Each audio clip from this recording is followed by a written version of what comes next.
wabarakatuh. Alhamdulillahi rabbil alamin wa bihi nasta'in ala umuri dunya waddin. Wassalatu wassalamu ala asyrafil mursalin sayyidina Muhammadin wa ala alihi wa ashabihi ajma'in. Subhanaka la ilma lana illa ma 'allamtana innaka antal alimul hakim. Rabbi shrah li sadri wa yassir li amri wa hlul 'uqdatam min lisani yafqahu qawli, amma ba'du. Fa inna asdaqal hadithi kitabullah ta'ala wa khairal hadi hadi Muhammadin sallallahu alaihi wasallam wa syarrul umuri muhdatsatuha wa kullu muhdatsatin bid'ah wa kullu bid'atin dhalalah wa kullu dhalalatin finnar.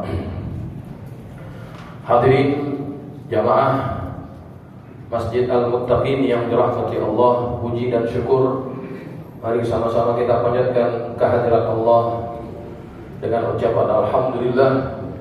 Mudah-mudahan Allah senantiasa tambahkan nikmat-nikmatnya kepada kita sekalian, dan mudah-mudahan kita menjadi hamba-hambanya yang dapat mensyukuri nikmat Allah subhanahu wa ta'ala. Hadirin jamaah sekalian yang dirahmati Allah, kita akan melanjutkan pengajian kitab Riyadhus Shalihin.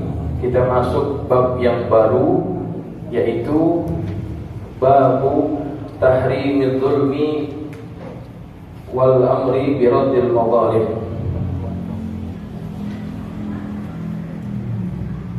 Bab larangan berlaku zalim dan perintah mengembalikan apa saja yang diambil secara zalim. Bismillahirrahmanirrahim. Qala al-musannifu rahimahullahu ta'ala wa ghafara lahu wa liwalidayhi wa limasyayikhihi wa nafa'ana bihi wa bi'ulumihi wa bikum fid dharain amin radhiyallahu ankum. Qala radhiyallahu anhu. Babu tahrimi zulmi wal amri biraddil madhalim.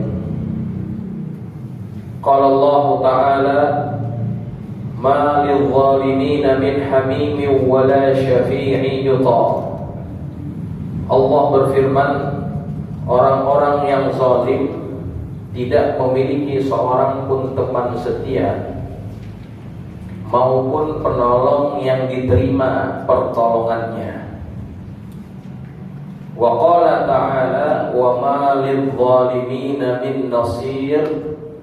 Dan orang-orang yang zalim tidak memiliki seorang penolong pun. Jamaah sekalian, bab ini adalah berisi larangan dari Allah dan Rasulnya berkaitan perbuatan zalim dan perintah untuk mengembalikan barang-barang zalim. Sekarang kita mulai dari definisi. Apa itu zalim? Az-zulmu lughatan wad'u syai'i fi ghairi mahallihi. Zalim itu secara bahasa artinya meletakkan sesuatu bukan pada tempatnya. Itu secara bahasa, meletakkan sesuatu bukan pada tempatnya. Contoh, ini meja. Meja ini tempat untuk meletakkan barang misalnya. Kemudian kita duduk di atasnya. Maka sesungguhnya itu zalim. Zalim secara bahasa. Nah, adapun secara istilah wa syar'an at-tasarrufu fi haqqil ghairi bi ghairi haqqin. At-tasarrufu fi haqqil ghairi bi ghairi haqqin. Apa artinya? Zalim secara istilah atau secara syara' adalah mempergunakan milik orang lain tanpa hak. Mempergunakan milik orang lain tanpa hak, apa saja, baik berupa harta yang liquid, artinya yang mudah digunakan, uang, emas dan sebagainya, atau harta yang tetap. Contohnya apa? Tanah, rumah, barang-barang. Kalau kita gunakan tanpa hak, maka itu masuk kategori zalim. Kita ambil tanpa hak, itu masuk kategori zalim. Begitu. Jadi contoh-contohnya bapak-bapak bisa kembangkan sendiri dari definisi yang tadi. Kalau kita menggunakan, mendaya gunakan, mengupayakan, memanfaatkan sesuatu yang bukan milik kita, maka itu adalah zalim. Ya, maka hati-hati ya. Kita harus betul-betul takut dalam urusan zalim ini. Jangan anggap remeh. Walaupun misal dia kan ponakan gua, dia kan misalkan cucu gua, ataupun siapa saja yang mungkin dari segi usia jauh lebih muda. Kemudian kita memanfaatkan barang miliknya. Misal bapaknya udah meninggal, anak yatim ini orang.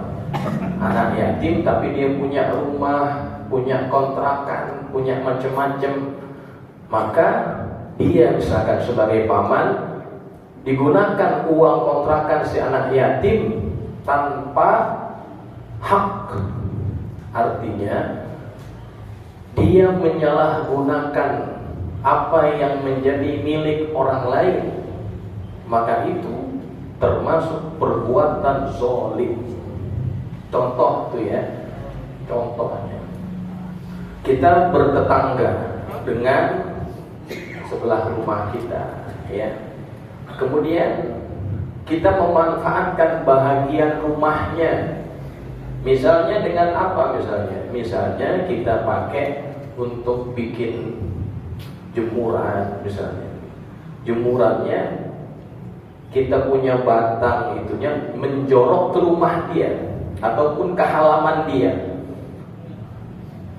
Karena kita orang lama misalnya, kita orang asli di sini, yang tetangga kita itu pendatang. Kemudian kita merasa seenaknya tanpa izinnya, dan orang itu takut dengan kita misalnya, karena kita termasuk sesepuh ataupun mungkin orang yang dianggap tokoh bisa begitu ya. Dia jadi nggak berani. Perbuatan kita yang seperti itu, itulah zalim. Contohnya seperti itu. Banyak kalau kita mau kembangkan, banyak sekali. Nah, hadirin, maka perbuatan yang seperti tadi, menggunakan apa saja yang bukan milik kita tanpa hak kita, itu termasuk zalim. Ancamannya apa kata Allah dalam ayat yang tadi kita baca? Ma lidh-dhalimina min hamimin wala syafi'in yuta. Orang-orang yang zalim, dia tidak memiliki seorang pun teman setia ataupun penolong yang dapat diterima pertolongannya. Syafi' itu secara maknawi artinya adalah penolong. Orang yang memberikan pertolongan namanya syafi'. Pertolongannya itu disebut syafaat. Dan syafaat itu banyak sumbernya. Syafaat yang paling besar adalah siapa? Syafaat dari baginda Rasulullah. Kalau orang ini zalim, Rasulullah nggak akan kasih syafaat. Hati-hati, Pak. Kita suka ngambil hak orang lain, nanti orang lain dapat syafaat dari Rasulullah, kita nggak dapat. Kita misalkan punya guru, orang alim, orang yang soleh, dekat dengan Allah, maka guru yang seperti itu juga bisa ngasih syafaat kepada murid-muridnya. Kalau kita zalim sama orang waktu hidup di dunia, Allah nggak izinkan kita dapat syafaat dari guru kita, jemaah. Wala syafi'i yuta, Allah nggak izinin. Karena setiap yang memberi syafaat dia harus izin sama Allah. Kalau orang ini zalim, enggak, ini blacklist, jangan dikasih.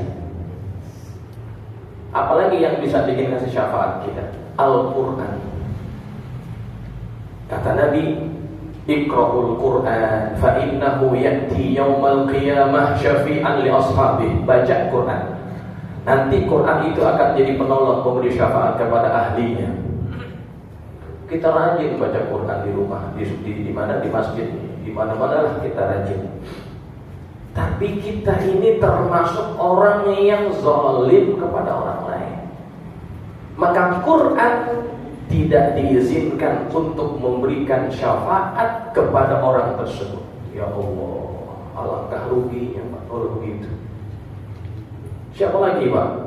Anak-anak kita. Misal anak kita ini adalah penghafal Quran, dia bisa kasih syafaat. Lantaran bapaknya zalim, Allah gak kasih. Anak yang meninggal sebelum usia baligh, dia bisa tuh minta syafaat kepada Allah. Tapi lantaran bapaknya zalim, ibunya zalim, Allah gak izinin. Makanya semua yang bisa kasih syafaat pada hari akhirat, Allah tidak akan izinkan memberikan syafaat itu kepada orang-orang yang berbuat zalim. Hati-hati. Ya, kita hidup di dunia ini sebentar.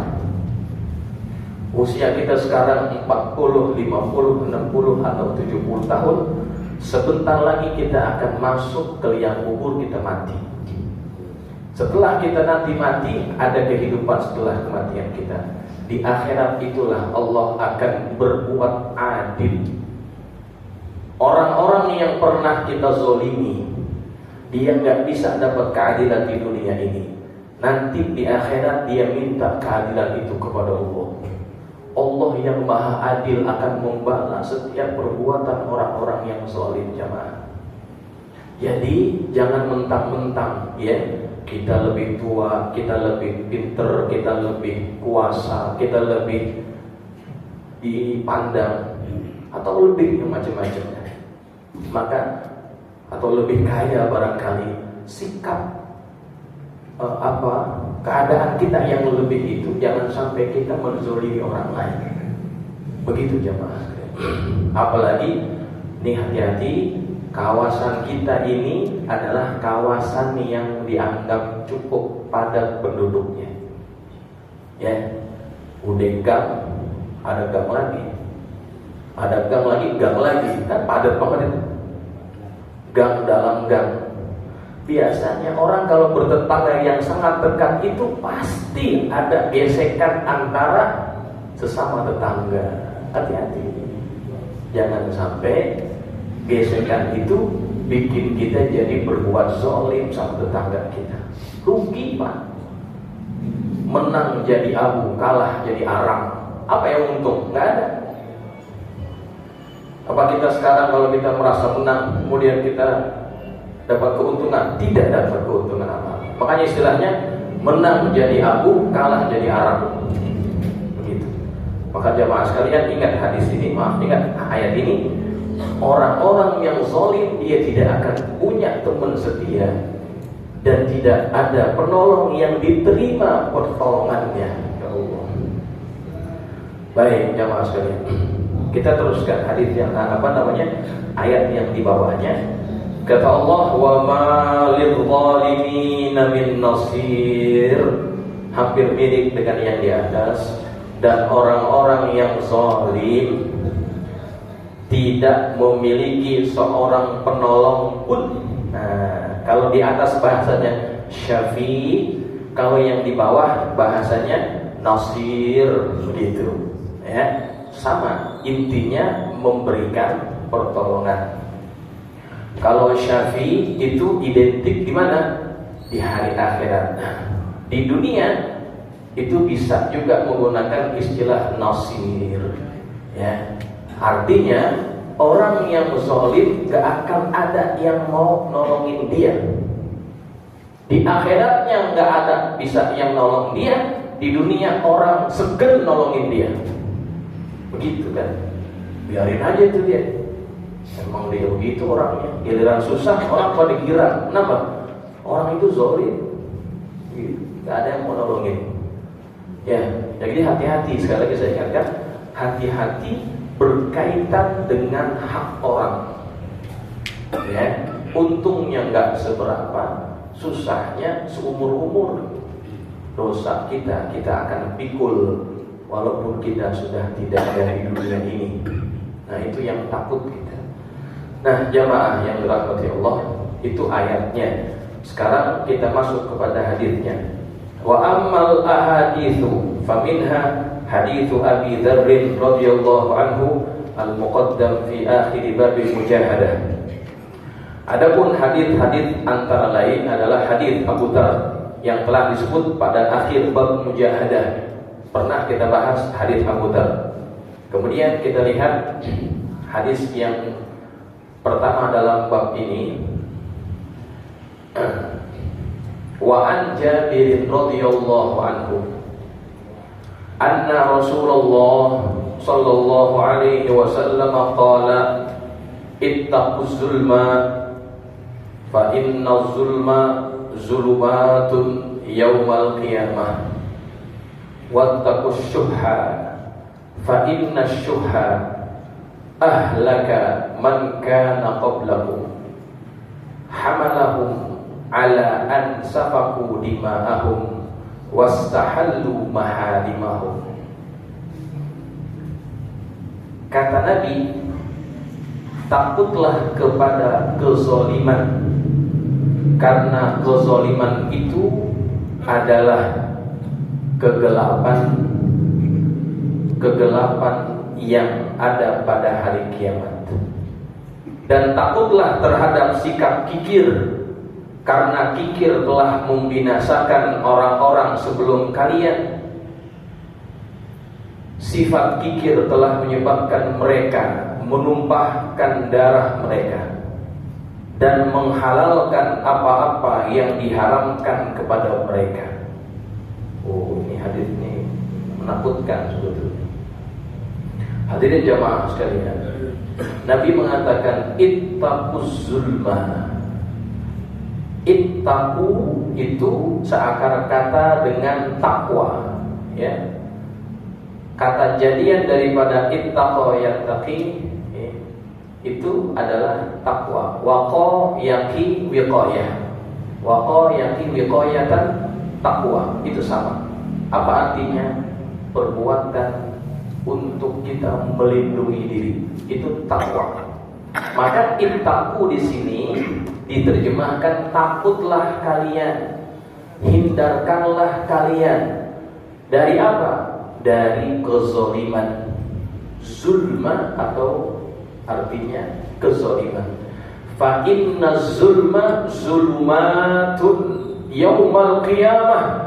Karena kezaliman itu adalah kegelapan-kegelapan pada hari kiamat. Kenapa zalim atau perbuatan menggunakan hak orang itu disebut zalim, seakar kata dengan zulumat? Karena akibat yang akan didapatkan oleh orang ini memang akan dibikin hidupnya jadi gelap, Pak. Dan orang kalau sudah dianggap dia tidak akan dapat penerang, dia akan senantiasa gelap. Wah, habis sudah, selesai. Susah kalau kita mendapatkan kegelapan. Karena orang-orang yang beriman nanti pada hari kiamat, mereka akan ada penerang. Nuruhum yas'a baina aydihim wa bi aymanihim wa an syama'ilihim. Orang-orang yang beriman, mereka akan diberikan cahaya oleh Allah Subhanahu wa taala. Cahaya itu menerangi bahagian depannya, bahagian kanannya, bahagian kirinya. Maka orang kalau berjalan nanti pada hari kiamat atau berada nanti pada hari kiamat dalam keadaan yang terang, maka itu tanda bahwa dia adalah orang yang beriman kepada Allah. Kata Allah begitu, ya. Nuruhum yas'a baina aydihim orang-orang mukmin akan dapat cahaya. Tapi kalau orang zalim, Allah nggak kasih. Allah tidak akan kasih yang namanya penerang tadi. Jadi orang kalau misalkan udah nggak dapat penerang, susah Pak. Di kuburan, ya, di kuburan ini nanti tahapan pertama setelah kematian adalah kubur. Kubur itu dua keadaannya, bisa gelap, bisa terang. Yang nerangin kita apa? Amal. Tapi kalau kita waktu di dunia kita melakukan kezaliman sama orang, kubur kita nggak dikasih terang Pak, gelap. Dan gelap itu tidak enak Pak. Gelap itu tidak enak. Coba dah, kalau kita lagi mati lampu, apaan yang enak? Gak ada, kita pengen cepet-cepet terang. Nabi siapa? Nabi Yunus alaihissalam, ketika beliau meninggalkan kaumnya, Allah berikan balasan berupa kegelapan. Wa dhannuni idh dhahaba mughadiban wa dhanna an lan naqdir alaihi. Ingatlah kisah tentang Dhunnun, yakni Nabi Yunus alaihissalam. Idh dhahaba mughadiban, ketika dia pergi meninggalkan kaumnya dalam keadaan dia marah. Kenapa dia marah? Karena kaumnya nggak mau dengerin dia, kesel, ditinggalin kaumnya. Giliran Allah sudah turunkan awan gelap. Orang-orang di kaumnya ini, orang-orang kaumnya ini mereka takut, jangan-jangan benar kata Yunus, Allah akan azab kita. Ayo kita kembali tobat kepada Allah. Mereka mau tobat, kemudian mereka cari Nabi Yunus. Nabi Yunus nggak ada. Nabi Yunusnya kemudian pergi meninggalkan kaumnya. Maka mereka ini seperti ayam kehilangan induk, gak tahu cara bagaimana agar mereka taubat kepada Allah. Nah, waktu itu Nabi Yunus naik perahu, naik kapal. Singkat cerita, Nabi Yunus dilemparkan ke lautan, dimakan oleh ikan. Ikannya ikan apa? Ikan nun. Wa dhanna an lan naqdir alaih, dan dia menyangka bahwa kami tidak akan menyempitkan hidupnya, bikin susah dia. Nabi Yunus menyangka seperti itu. Nah, ketika ditelan oleh ikan yang besar, kalau kita katakan ikan paus lah, ini lebih besar daripada paus, bapaknya paus, dimakan. Nah, Allah gambarkan keadaan apa yang dialami oleh Nabi Yunus. Wa nada fil zulumat, wa nada fil zulumat. Dia bermunajat kepada Allah di dalam kegelapan demi kegelapan. Kegelapan di situ pakai isim jamak, zulumat. Ya, ayatnya sama nih, hadis. Fa inna zulma zulumatun. Kezaliman itu adalah kegelapan dari kegelapan akhirat. Jadi gelap itu gak enak. Dan di antara balasan yang diberikan kepada orang yang durhaka kepada Allah adalah gelap Pak. Tuh orang yang zalim. Nah, Nabi Yunus tadi munajat kepada Allah dalam keadaan gelap, gak enak. Dia ngadu, dia mengaku akan kesalahannya. Dia baca munajat apa?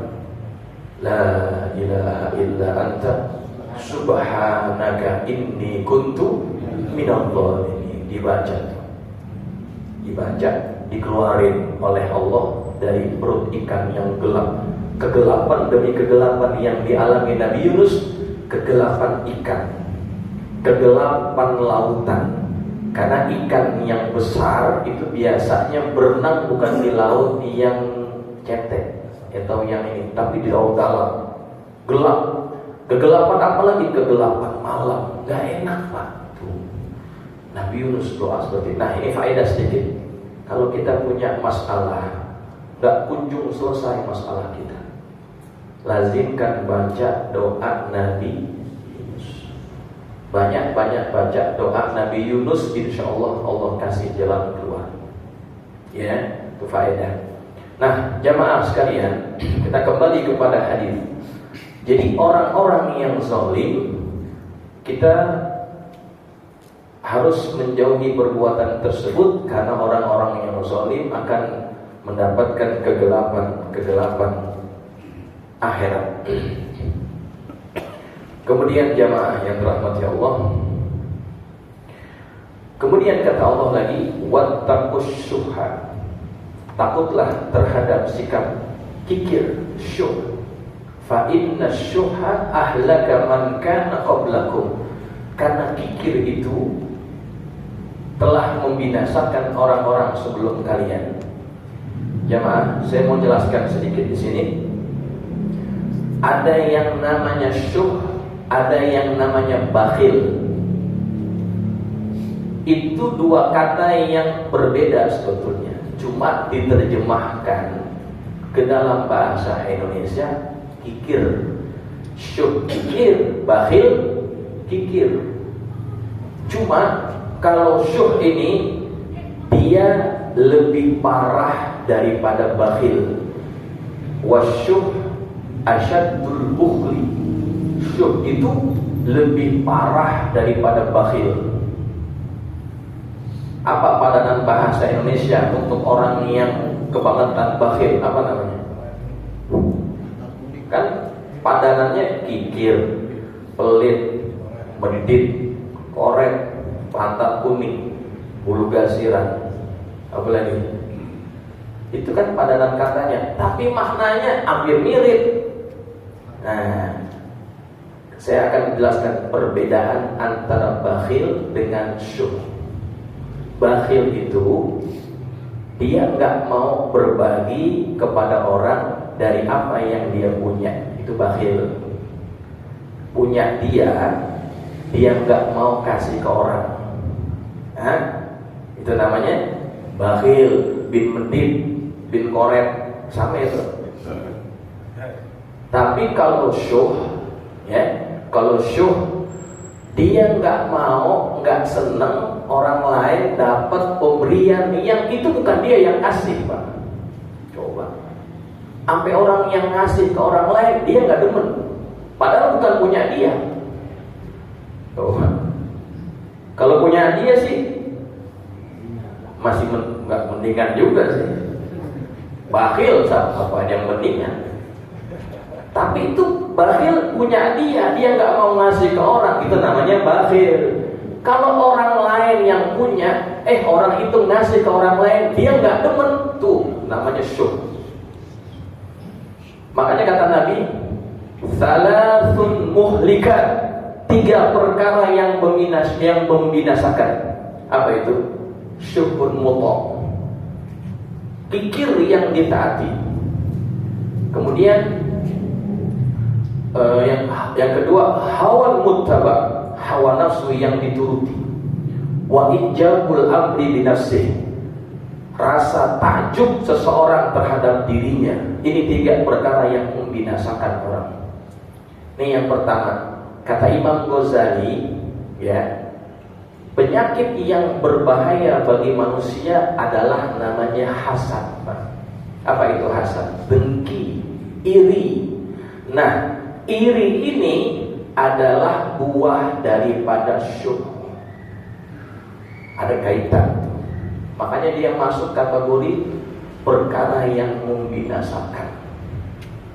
Syuhun muta'. Orang hasad adalah dia tidak suka orang lain dapat nikmat, dan dia berkeinginan agar nikmat itu hilang daripada orang tersebut, walaupun gak mesti berpindah kepada dia. Itu namanya orang hasad. Orang lain punya ini, dia yang kesel. Orang lain beli ini, dia marah. Orang lain punya keberhasilan, dia gak demen. Ini orang syuh namanya.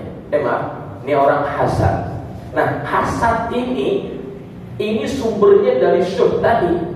Yang ngasih orang itu kaya siapa? Allah. Yang bikin orang itu berhasil siapa?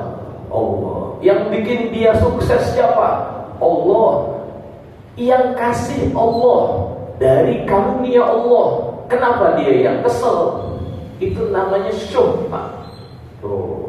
Makanya Nabi katakan wattaqus syubha, hati-hatilah kamu dari penyakit syubh ini. Makanya kalau kita sebut kikir doang, pelit, itu kurang nendang.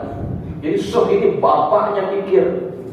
Ya, orang bukan dia yang punya.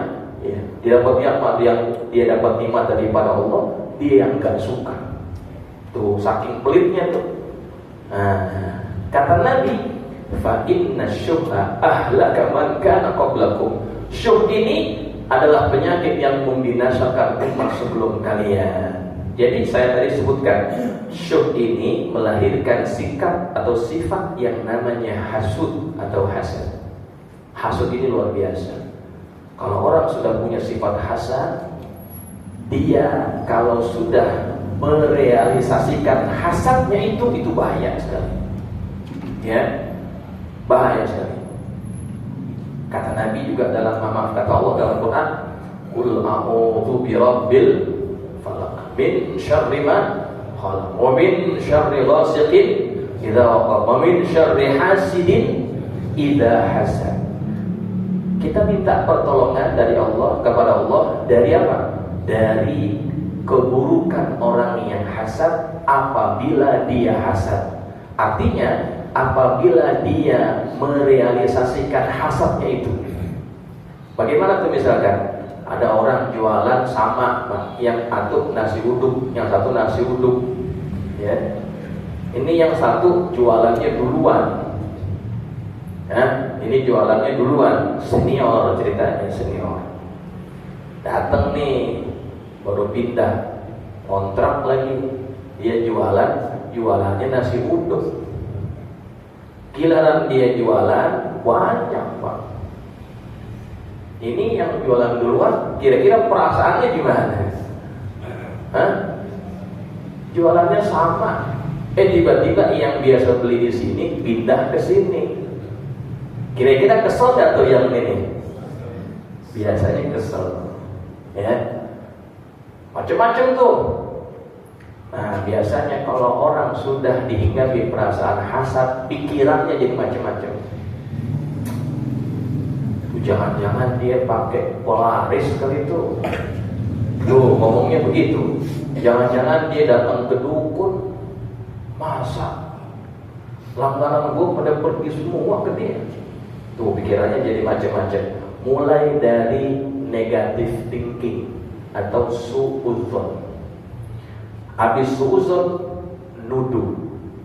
Habis nuduh, fitnah. Habis fitnah, ada yang lebih parah lagi. Dia nggak mau kalah, dia datang ke dukun. Dia nuduh si tukang nasi uduk yang baru ini, dia pakai dukun. Akhirnya dia sendiri yang ke dukun. Malam-malam disuruh sama dukunnya, nih lo taburin air, nih masukin di bawah tempat dia dagang, taruh di situ. Orang pada nggak mau, nanti orang nggak ada yang melihat dia punya dagangan, gitu. Ada yang begitu. Nah, itu namanya hasidin idza hasad. Kalau masih hasad saja dalam arti dia dongkol, dia ngomong ke orang, itu buruk juga, Pak. Tapi belum membahayakan. Kenapa? Belum melakukan perbuatan. Tapi kalau dia sudah melakukan hal tadi, datang ke dukun, bikin perkara yang gak bagus, disantet dan sebagainya, itu namanya hasidin idza hasad. Makanya amalin surah ini yang disebut dengan Al-Mu'awwidzatain, dua surah yang bermula dengan a'udzubillah, yang isinya minta perlindungan dari keburukan. Kenapa surah ini turun? Surah ini turun karena Nabi pernah disihir. Loh, kok Nabi pernah disihir? Iya, Nabi pernah disihir. Yang nyihir siapa?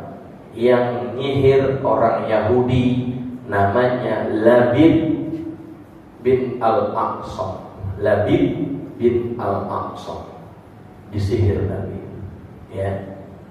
Dari apa Nabi disihir? Orang kalau mau nyihir pasti pakai barang pribadi orang tersebut. Jadi Nabi diambil helaian rambutnya, dari sikat rambutnya atau sisirnya. Jadi menggunakan orang dekat, diambil sikat rambutnya dan ada bahagian tubuh Nabi di situ, kemudian dibuat simpul-simpul. Ya. Kemudian setelah disimpul, disihir, dan sihir itu dilemparkan di satu sumur. Pernah terjadi seperti itu. Nabi disihir. Tapi Nabi ketika disihir, pengaruhnya tidak terlalu parah, ya. Nabi tidak terlalu parah. Kenapa Nabi perlu kena sihir? Itu sebagai pelajaran buat kita. Dan kalau Nabi tidak disihir seperti itu, kita nggak tahu bagaimana menangani sihir. Jadi waktu itu Nabi, efek sihirnya seolah-olah Nabi itu pernah bikin sesuatu, tapi Nabi nggak ingat. Gitu. Jadi kayak orang linglung sedikit. Ya, ngomong sama istrinya, saya udah buat ini belum? Kan sudah ya Rasulullah. Jadi agak linglung sedikit, itu efeknya. Dan kalau buat orang biasa mungkin lebih parah. Maka kemudian datanglah malaikat, 2 malaikat. Ya, satu di atas di kepalanya, Nabi sedang baring, satu di kakinya. Kata malaikat ini, kamu disihir. Yang menyihir kamu si Fulan bin Fulan. Dia buang di sini. Kemudian turun ayat yang disebut Al-Mu'awwidzatain. Qul a'udzu birabbil falaq dan qul a'udzu birabbin nas. Itu asbabun nuzulnya. Jadi orang kalau pengen selamat dari keburukan orang yang jahat, baik dari kalangan manusia, jin, sihir dan sebagainya, baca. Maka dari itu, jamaah sekalian, para ulama mengarang wirid-wirid yang dibaca pagi dan petang. Di antaranya Al-Wirdul Latif, Al-Ma'thurat, termasuk wiridan yang kita biasa baca di masjid habis sholat, ya kan? Kalau wirid panjangnya ada nggak? 30 tuh. Ada, insya Allah kalau dia suka zikir habis sholat, baca, ikutin zikirnya, insya Allah dia terselamat. Tuh. Itu pinternya orang tua kita dulu. Ngapa ngajarin kita zikirnya jahar, Pak? Kalau orang zikirnya senyap, zikirnya sir, habis sholat, Assalamualaikum, Assalamualaikum. Ini jamaahnya pada nggak bisa zikir, kan nggak semuanya bisa. Ada yang bisa, ada yang rada-rada bisa, ada yang nggak bisa. Kalau ada yang mimpin, imamnya mimpin, yang nggak bisa jadi bisa, yang rada-rada bisa jadi lancar, kan begitu. Akhirnya pada ngikut tuh baca. Tuh orang dulu punya tujuan, kenapa zikirnya jahar. Jadi dia zikir habis sholat. Insya Allah kalau orang yang rajin sholat, rajin wirid, dia akan terjaga dari keburukan. Begitu. Ya, makanya habis sholat jangan langsung pergi. Ya, Allahumma lantas jalan. Bukan Allahumma antas salam, Allahumma lantas jalan. Ngapain? Ya, zikir dulu, ya kan? Gitu. Ini perintahnya ada kaitan dengan apa yang kita bahas. Kemudian jamaah sekalian. Nah, penyakit syirk ini hamalahum ala an safaku dima'ahum wastahallu maharimahum. Mereka itu atau sifat zikir itu telah menyebabkan mereka menumpahkan darah mereka dan menghalalkan apa-apa yang diharamkan kepada mereka. Tuh, orang kalau sudah zikir bawaannya jelek semuanya. Tadi turunannya apa? Hasad. Lihat kisah pertama yang terjadi berkaitan dengan dosa di muka bumi, itu yang ngelakuin adalah anaknya Nabi Adam. Qabil membunuh saudara kandungnya yang namanya siapa? Habil. Lantaran apa tuh? Lantaran hasad. Dia nggak nerima kalau misalkan Allah takdirkan pasangannya itu atau saudara kembarnya nikah sama Habil. Itu lantaran itu doang. Dia kemudian mendapatkan bencana sampai hari kiamat.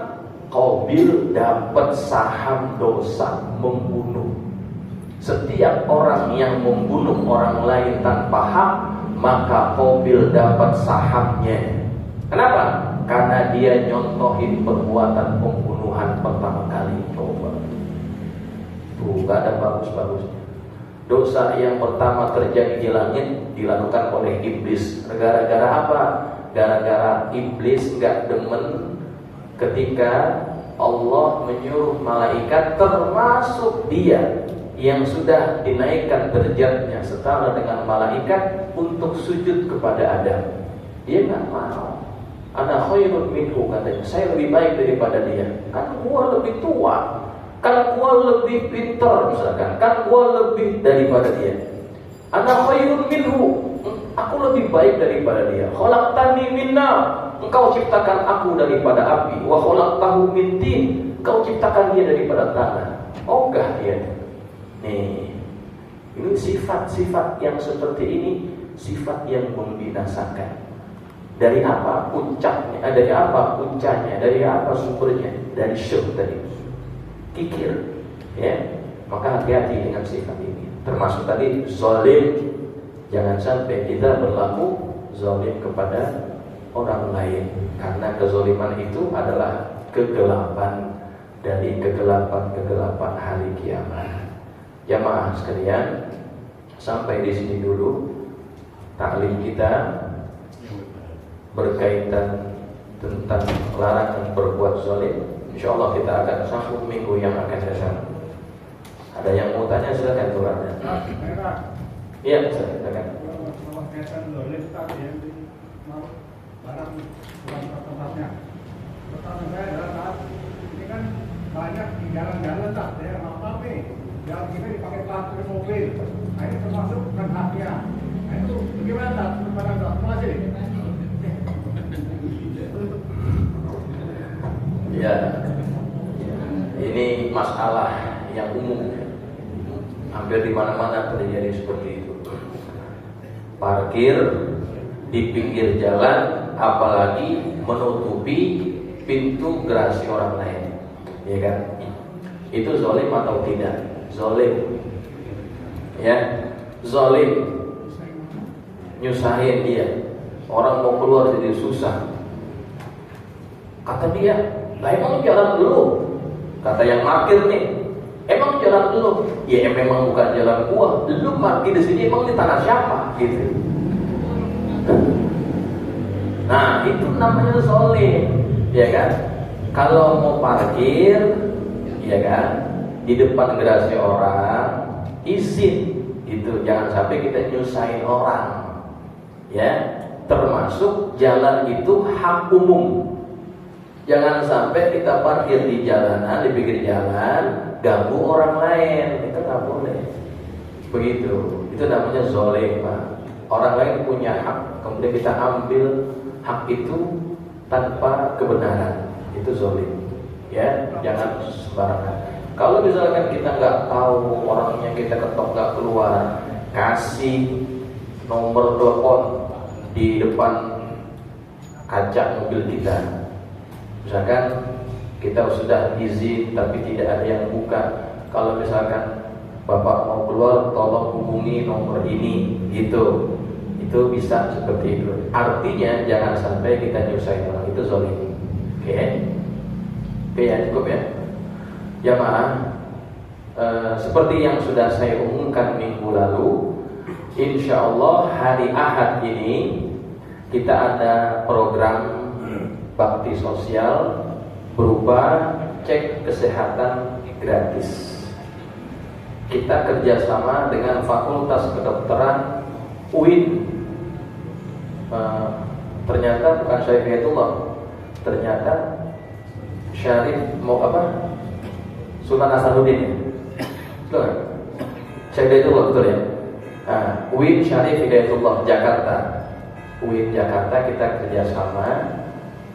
Kuotanya hanya 100 orang, karena mengingat tenaga medisnya juga hanya sekitar mungkin 6 atau 7 orang. Jadi beliau itu minta agar maksimal 100 orang saja yang ikut program ini. Saya sudah umumkan, laki-laki dan perempuan sudah banyak yang daftar. Kalau yang perempuan sudah full kuotanya, yang laki-laki saya kurang tahu berapa sisanya. Insya Allah hari Ahad jam 8 kita akan ada cek kesehatan gratis, gula darah, kolesterol, asam urat. Ya, kita akan buat cek itu. Selain itu, ada juga dokter pakar spesialis patologi. Ya, jadi kalau bapak-bapak punya hasil lab mau dikonsultasikan dengan dokter pakar atau dokter spesialis, silakan. Nanti ada yang di antara yang hadir itu yang merupakan dokter spesialis. Yang memimpin kegiatan besok juga dokter yang dikatakan mungkin spesialis juga ya, dokter spesialis paru ya. Selain itu ada cek kesehatan mata, paru, dan konsultasi gizi. Siapa yang kurus-kurus badannya, misalkan udah makan banyak tapi kurus juga. Anaknya mungkin gitu ya, makannya banyak tapi kurus juga. Nah mungkin itu ada masalah tentang gizi. Boleh, tapi lihat kuotanya ya, nanti cek sama pengurus.